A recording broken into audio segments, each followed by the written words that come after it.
Yan, nandito na tayo sa Pretty Bay.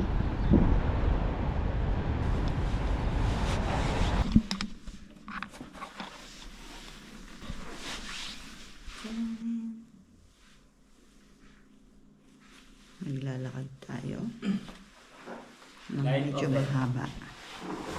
Let's go. Ilaw-ilaw. Dala ko susi.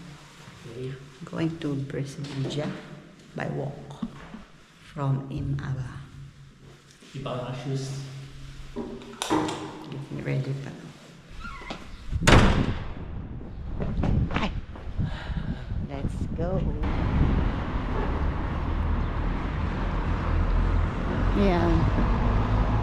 Sa mga dumadaan ng Imaba. Ay! Look! 13! So ito yung kadugtong na nakita namin kahapon na trail doon, pero number 7, so sobrang layo, hindi ko alam kung saan mga sumunod na. Ayan, dito mayroong mga signage ng direction. So from Imaba dadang kami ng Safi papuntang Berzibuja, so this way 2.5 kilometers. yon.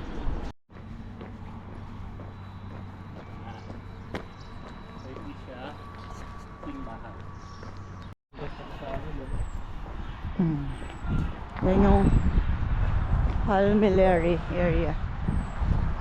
Tugon yan sa Zuri. Hindi pa. The sun is coming out. Ito yung football field. So yun, halos happy na yung kabila na yun.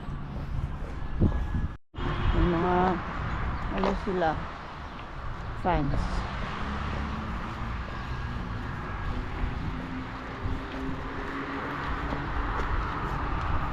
Yan ang the gym.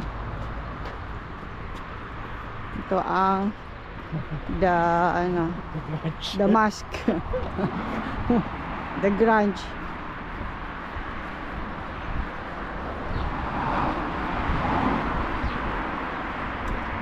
Kapros tayo dito.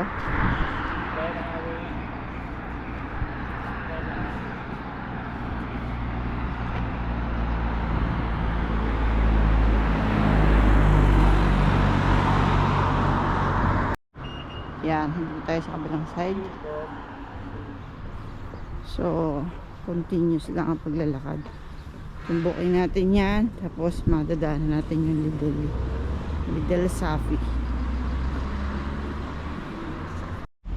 Yan, kita nyo yung mga halaman na bulaklak ay violet.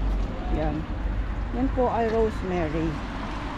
So, ganyan kadami yung mga rosemary na nadadaanan namin.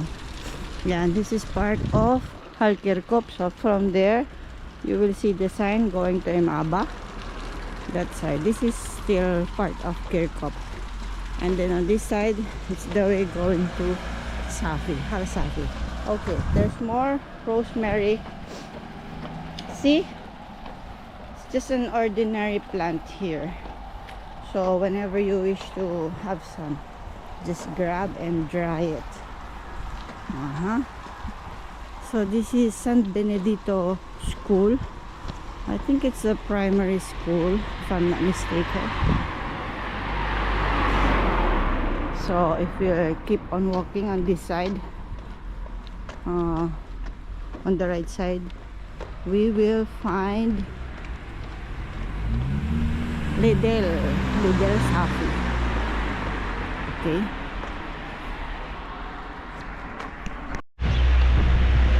Yeah, there's a sign, College San Benedito. It's quite a big school. Sorry, it's secondary. Correction, it's secondary, not primary. Okay.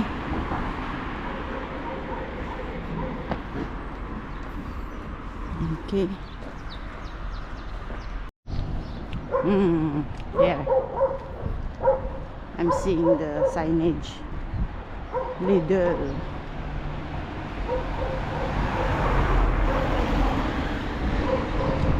We normally go to this Lidl because it's, I can say, nearest Lidl from our place,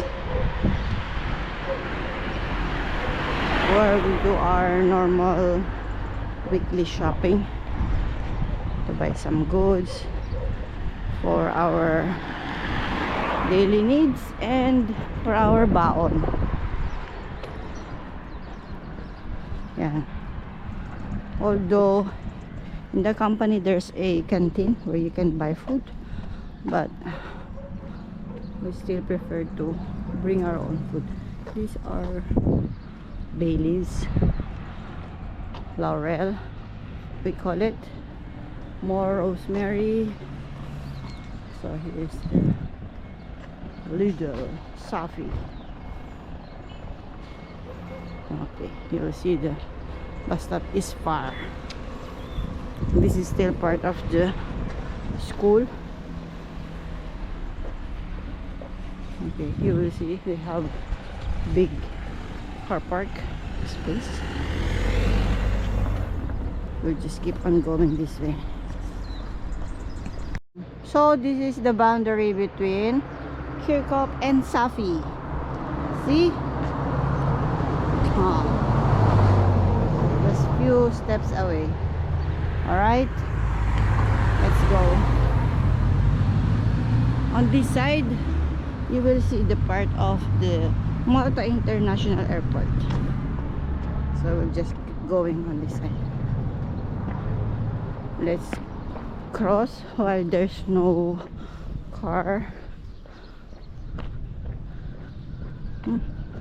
Oh, may vlogger dito, oh. Hi, vlogger. Yan, this is the famous rotonda, small rotonda. Normally, ito yung right side, ito yung sa bahay namin dati. This is the way going to Sabi ni Google, diretso ka. Safi Safi.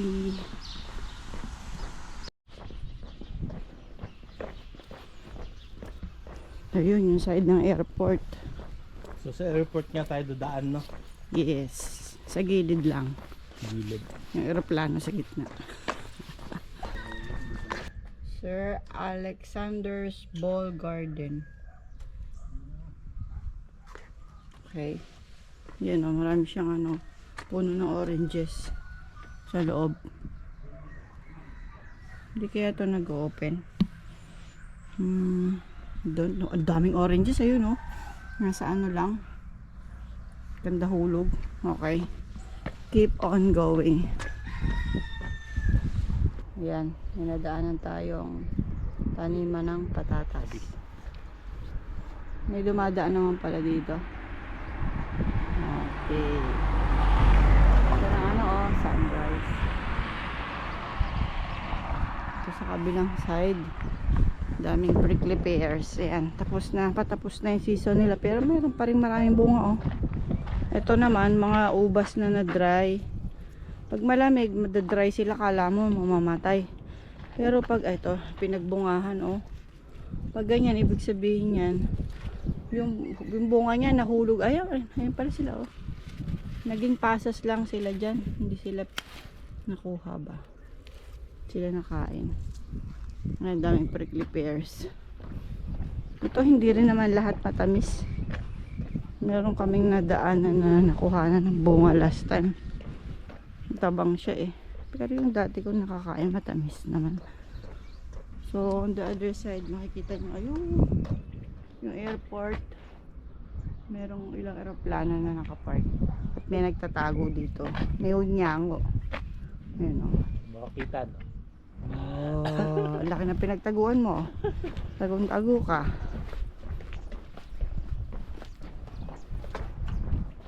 Ara-ara, look. Ara-ara, look. Hoy, olive tree yan. This is olive tree. Olive. Olive tree. Ang laki ng mga olives na puno, no? Ayun, oh. See you again. Merong kati-take off lang na aeroplano. Ano yan? Beans. Beans. Beans. Meron na ako nakikita beans. Puro green yung nakikita ko. Ngayon, yung airport. May Dabia. Ayun, yung aeroplano. Ito mga tanim yung mga beans. Gusto ko daw itong pinanggalingan namin. Tama.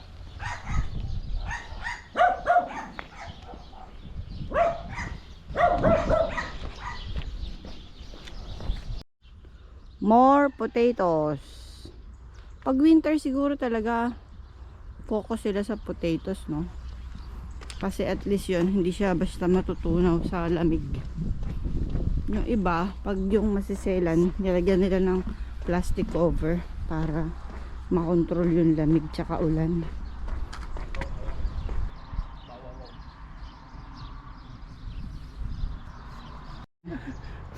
Ah, buti na lang nakapadlock siya, oh. Buti na lang maingat yung may-ari niyan eh. Hindi niya nakalimutang ilak. Yay! Ayun, oh. Eh naman pala, may dog park. Oh. Ayan. Dito yung way papuntang Halfar. Tapos dito yung pa-airport. Tama. Yes, we found it. Alpha. So, which way? Dito tayo sa yung wing back sa Everton. Ika ka namin. Okay, so dito muna tayo sa side na to kasi ano, walang daanan dyan sa right side. Dito lang tayo. Ito, oh, dito. Wala ka namang bike eh. Dito ka. Dito tayo sa paa lang. Pag may bike Mali dyan, pala pag ako. paa dito lang. Lahat pala may bike. Oo, dito tayo nagdala. Kailangan may kasama kang bata. Oh. Alamang hila ka ng bata dyan. Yan. Diretso tayo. Kung tayo ay didiretso doon, Alfar na yon, Alfar. Yan, oh. Since tatalaktakin natin tong ano, dito tayo sa farm magdadaan.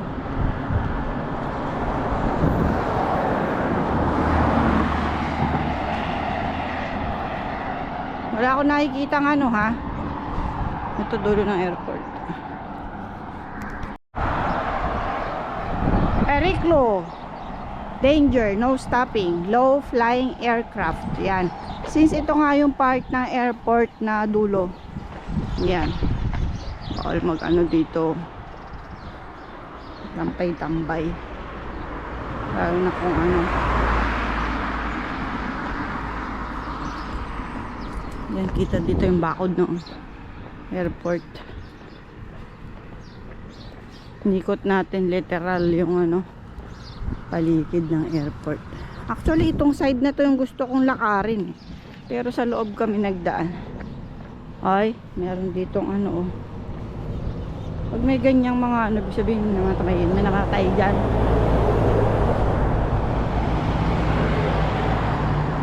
Yan, bakod ng plano. Ay, bakod.